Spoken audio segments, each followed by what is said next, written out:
Ajiliwa na mtu, unapotoka kwa mtu utaki kuongea shiti. Utakosa msaada kwingine, utakuwa nataka huku kwangu ukiondoka utaondoka kwa maneno mara mbili ya yale. Oya, mimi babu jua naongea kitu fakti. Yaani msanii yoyote sio yule tu. Yoyote anaoajiliwa kwenye lebo, ukiondoka ondoka kimya kimya, acha maneno. Unavoleta maneno watakupokea wale sio watu wema, ni maadui. Washajua saizi wewe unaishi kistaili gani. Kwa hiyo hata mimi nikikupokea mtu mwingine siwezi kukaa naye tena kwa kukuamini. Na kaa naye mguu nje mguu ndani. Mguu nje mguu ndani. Najua time yote utalopoka. Si unanielewa? Kwa hiyo nyinyi wasanii wote mnaokaa kwenye lebo za watu, mnakuja kinyonge, baadaye mkishafanikisha mnajifahamu na mabawa. Acheni maneno ya mtandaoni.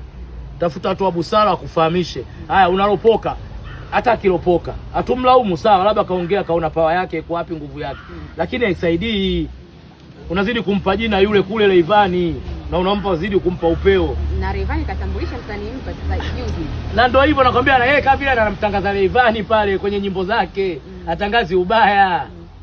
Si unanielewa? Kwa sababu watu lazima washangae. Yamekuaje na ametokea wapi? Kama ulikuwa pamoja, mko zamani mnaishi vizuri, unaonekana kwenye lebo. Leo mbona unaondoka kama vile nyati au kifaru? Haitakiwi mdogo wangu. Watafute wakubwa wa kushauri. Maneno hayatakiwi. Kila mtu anataka chochote. Yaani unavoleta maneno ndio zidi unamtangaza Rayvanny. Na unaona katangaza, unasemaje wewe? Msanii mpya. Haya, unaona. Usimseme mtu kwa mabaya. Rayvanny alikupokea, alikusaidia. Kwa hiyo jaribu kwa na moyo au fadhila au kifua mnaita, sio koromelo wa shamba nyinyi. Sawa mdogo wangu, usigombane na mtu, acha kulepoka. Mtafute mtu mkubwa akurudishe kwa Rayvanny, maneno yasiishi, yani yasiendelee. Unajiwekea njaa wewe mwenyewe.